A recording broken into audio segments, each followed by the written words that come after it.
Western Spring Television. Ours it is.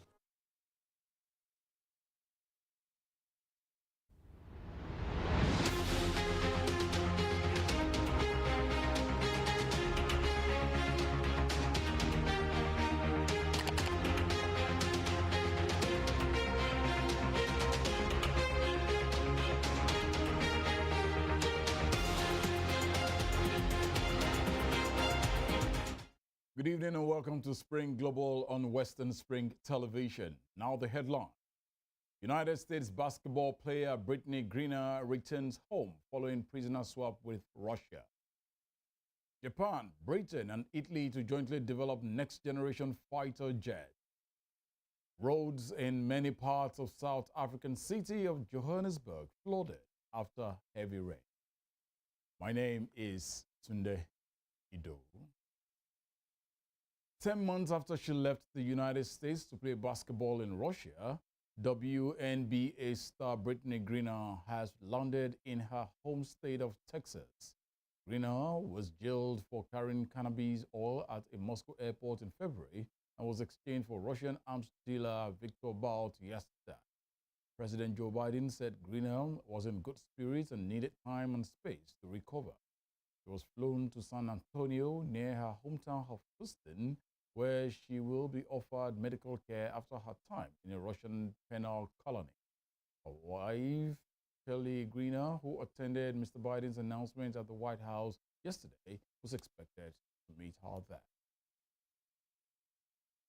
The Moscow court today sentenced Kremlin critic Ilya Yashin to 8 years and 6 months imprisonment after finding him guilty of spearheading false information about the Russian army. Russian investigators say his statement about the circumstances of the killing in Bucha are a criminal offense under recently introduced legislation which considers discrediting the Russian armed forces to be illegal. Yashin, who is also a close ally of Russian opposition leader Alexei Navalny, came to prominence during protests he helped organize between 2011 and 2012 against Vladimir Putin's re-election for a third term. Yashin remained a fierce Putin critic for years to come, also serving as a municipal deputy in a small Moscow municipality before being barred from running for public office again. Elsewhere, Japan, Britain and Italy today said they will jointly develop a next-generation fighter jet in a project that held scope for future cooperation with allies, including the United States. The new jet, to be ready by 2035, is expected to merge the nation's current research into cutting-edge air combat technology for stealth capacity to high-tech centers. In a joint statement, the three countries said the ambitious endeavor will accelerate their advanced military capability and technological advantage at a time when threats and aggression are increasing worldwide. The announcement was accompanied by a set of images showing an artist's impression of the sleek new jets flying past Mount Fuji and over London and Rome. They did not give a cost estimate, but the three countries were already pouring billions of dollars into fighter jets development efforts that will come together under the joint project called the Global Combat Air Program. South Africa's passenger rail agency has banned preaching, gambling and informal trading in its new trains. The agency's spokesperson Lillian Mofokeng said the move is amongst the measures meant to ensure that one particular behavioral system of any other group cannot be imposed on other commuters on board. It will also enhance passenger safety and onboard cleanliness. Informal traders and preachers have now opposed the new measure. The British government has said sexual harassment on the streets will be made a crime with jail sentences of up to 2 years. Wolf whistling, catcalling, and starring persistently will be criminalized in England under plans backed by Home Secretary Suella Braverman. Sexual harassment is already illegal, but it is hoped creating a new offense for street harassment will encourage more people to report it to police. A survey published in March suggested 2/3 of women in the UK did not feel safe walking alone at night, at least some of. In Asia, South Korean truck drivers have voted to end a nationwide strike over minimum freight rates amidst rising fuel expenses and living costs. In a vote today, 62% of union members voted in favor of ending the strike after more than 2 weeks of industrial action. The South Korean government has blamed the strike for disrupting supply chains and causing fuel shortages across the country, estimating the walkout inflicted losses on the steel and petrochemical industries totaling $999.1 million. President Yoon Suk-yeol, who accused the drivers of holding the transport network hostage amidst tough economic conditions on Thursday, invoked tough strike-busting laws to order truckers serving the oil refining and steel-making sectors back to work after issuing a similar order last month for the cement industry. Critics have argued the anti-strike law, which imposes penalties for non-compliance of up to 3 years in jail or a fine of up to $22,550,000, in draconian and possibly unconstitutional. New Zealand Prime Minister Jacinda Ardern has expressed her intention to lead a trade mission to China once the country reopens its border. Ms. Ardern today said she had told China's President Xi Jinping during talks last month on the sidelines of the Asia-Pacific Economic Cooperation Summit in Bangkok, their first in-person meeting since 2018. He said New Zealand's trade and economic links with China have proven resilient despite the challenges of COVID. Our comments came just 2 days after China announced it was dismantling key parts of a strict zero-COVID policy in a much-needed move to give momentum to a weakening economy. Delivering a speech marking the 5th anniversary of diplomatic relations between the two countries, Ms. Ardern said New Zealand's relationship with China was important but complex and evolving. The United Nations High Commissioner for Human Rights, Volker Turk, says he is appalled by the mass killings of more than 130 civilians by the M23 rebels in the North Kivu province of the Democratic Republic of Congo. A UN investigation earlier found that at least 131 civilians in the Democratic Republic of Congo died in a November attack by the M23 rebel group.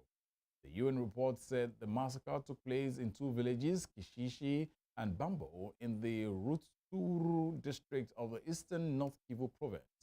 During a news conference at the UN regarding China, the High Commissioner also vows to focus on Xinjiang abuses. On China, I mean, the report that was issued on the 31st of August is a very important one. It has highlighted very serious human rights concerns, and my focus is on following up on the recommendations that are contained in the report. For me, it is also very key, and you know that of course we will, and I will personally continue engaging with the authorities. You're watching Spring Global on Western Spring Television. We'll be right back after this break.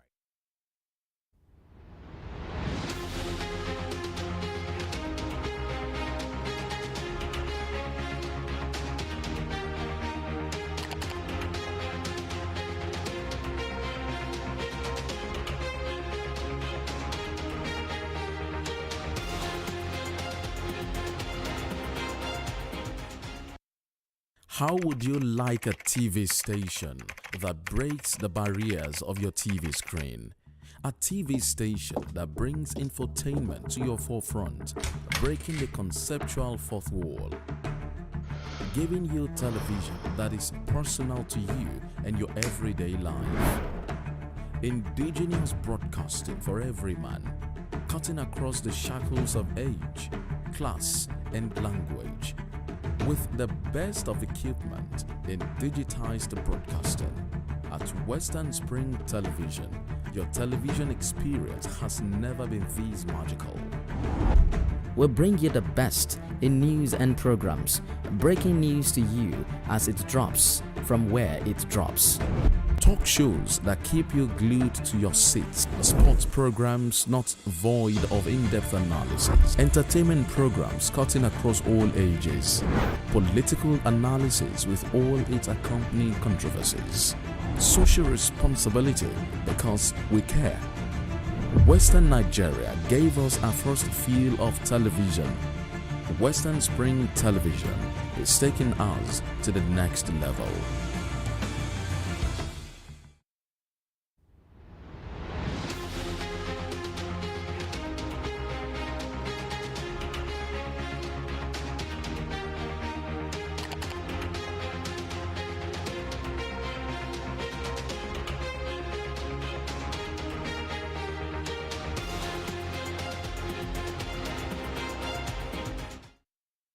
Welcome back, and you're still watching Spring Global on Western Spring Television. Moving over to Somalia. Somalia's president has made a plea to international partners that they should see the positive development in the country rather than focusing on the story of a troubled, insecure country. Writing in Britain's Guardian newspaper, President Hassan Sheikh Mohamud says Somalia is not a single narrative of violence and a state failure. While he acknowledged the security challenges, he also highlights a recent international investment conference held the day after an attack on a hotel to show there are people looking for business opportunities. He argues that while it still needs help in the security sector and also dealing with the drought, the country is turning the corner. Mr. Mohammed also praises the Somali people for their resilience and ingenuity in the face of decades of political instability, where the country did not have a functioning government for a long time.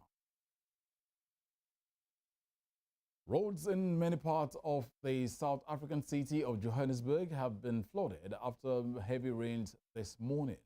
The city of Johannesburg says severe road infrastructural damage has been reported across the city, with the Roodepoort and Soweto area severely impacted by extreme weather conditions.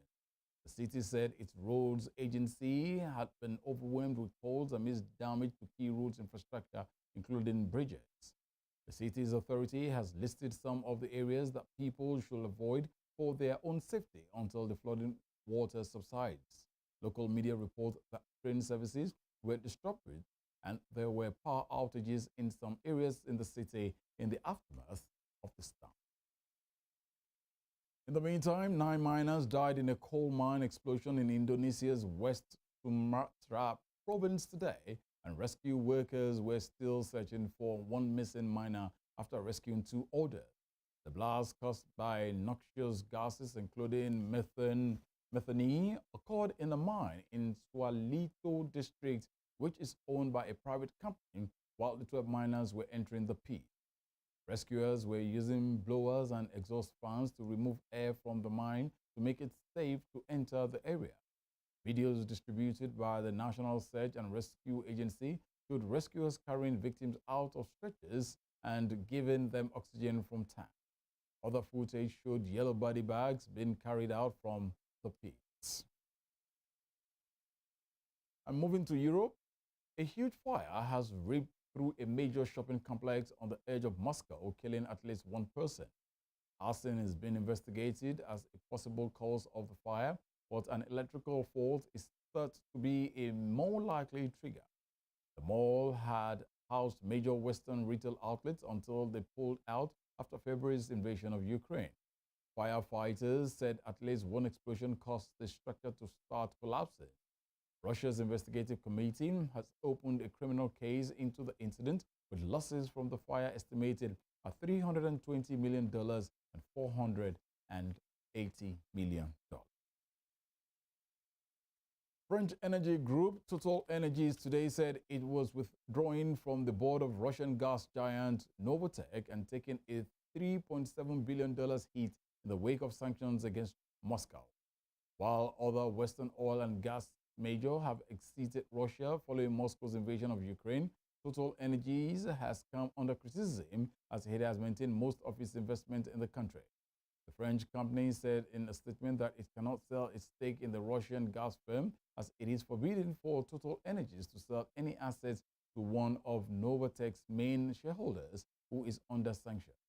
But it said it had decided to withdraw its two directors from the board with immediate effect as they have to abstain from voting in board meeting, in particular on financial matters due to the European sanction.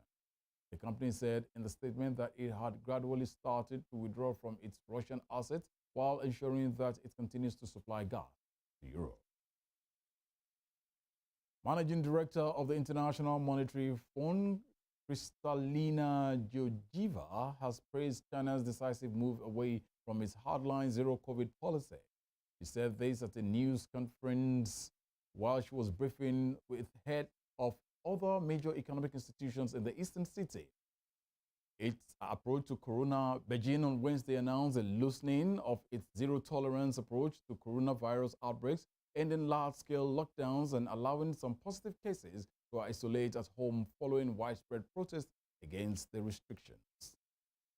We welcome very much the decisive actions taken by the Chinese authorities, first to recalibrate the COVID policies so as to create a better impetus for revival of growth in China. In the United States, Treasury Secretary Janet Yellen has helped mark a milestone in the country's history when she held up a newly minted $5 bill signed for the first time ever by two women. Ms. Yellen's signature will appear alongside that of U.S. Treasurer Lynn Maleba, the first Native American in that position. Ms. Maleba, who traveled with Ms. Yellen to a Bureau of Engraving and Printing facility in Fort Knox to provide their signatures, added that two women on the U.S. currency for the first time was truly monumental. The ceremonially signed fresh sheets of bills in $1 and $5 denominations and posed with samples to mark the history-making moment. The new notes will go into circulation next year.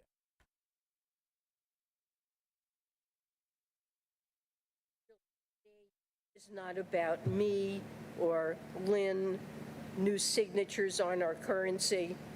It's about our collective work to create a stronger and more inclusive economy. But the Founding Fathers did not account for what seems to be a common attribute for Treasury secretaries, namely terrible handwriting. But I will admit, I spent some quality time practicing my signature before submitting it to Director Oliar. And in the world of sports, Portugal coach Fernando Santos says it is time to leave Cristiano Ronaldo alone. Portuguese publication Records earlier claimed Ronaldo threatened to leave the World Cup after being told he will not start the last 16 win against Switzerland. The Portuguese Football Federation denied such an incident involving the 37-year-old, and Santos said the forward never told him that he wanted to leave the national team. Santos, who was speaking before tomorrow's quarter-final against Morocco, also explained the conversation that took place when he told the Portugal captain that he will be dropping him against Switzerland. Raheem Sterling was back in training for England today after returning to Qatar ahead of tomorrow's World Cup quarter-final with France. Sterling did not feature in the round of 16 match against Senegal after returning to England following a robbery at his home. The Chelsea forward flew out of Doha yesterday and was back out on the field at Al Waqar Sport Club with the other 24 members of England's squad. Declan Rice, who had missed training due to illness on Wednesday, was involved in the session for the second straight day, easing concerns about his readiness to face Didier Deschamps' side. Despite his return to camp, Sterling is unlikely to feature in Gareth Southgate's starting lineup tomorrow, but he does give the manager an additional attacking option from the bench. South African comedian and television show host Trevor Noah has officially bowed out as the anchor of the American night program The Daily Show. To the shock of many, Trevor announced back in September that he was exiting the show at the end of the season. Yesterday, the comedian said his final goodbye with an emotional speech in which he gave what he called a shout-out to Black women. The author took over the reins of the political-themed show in 2015, and he hosted for 7 seasons before his departure. While his announcement has not been confirmed. A series of celebrity guest hosts will anchor the show at the beginning of the next season in January 2023. Every seat that has ever been filled to watch something that I'm doing, I always appreciate because I know the empty seat that sits behind it. So thank you. Thank you to the people who watch, the people who share the clips, you know, everyone who's had an opinion, everyone who's been kind enough and gracious enough to, you know, whether even if it's a critique, doesn't even have to be praise, but some people who watch and I don't like it when you do this, but I watch. I want to say I appreciate those people. Even the people who hate watched, we still got the ratings, thank you. I'm eternally grateful. We surely will miss Trevor Noah. Before we end Spring Global, here is a recap of our top stories. 10 months after she left the United States to play basketball in Russia, WNBA star Brittney Griner has landed in her home state of Texas. Japan, Britain, and Italy today said they will jointly develop a next-generation fighter jet in a project that held scope for future cooperation with allies, including the United States. Roads in many parts of the South African city of Johannesburg have been flooded after heavy rains this morning. Don't forget to follow us on our social media handles on Facebook, Instagram, and Twitter at Western Spring Television. You can also watch us live and subscribe on our YouTube channel at Western Spring Television. I am Tunde. Good evening.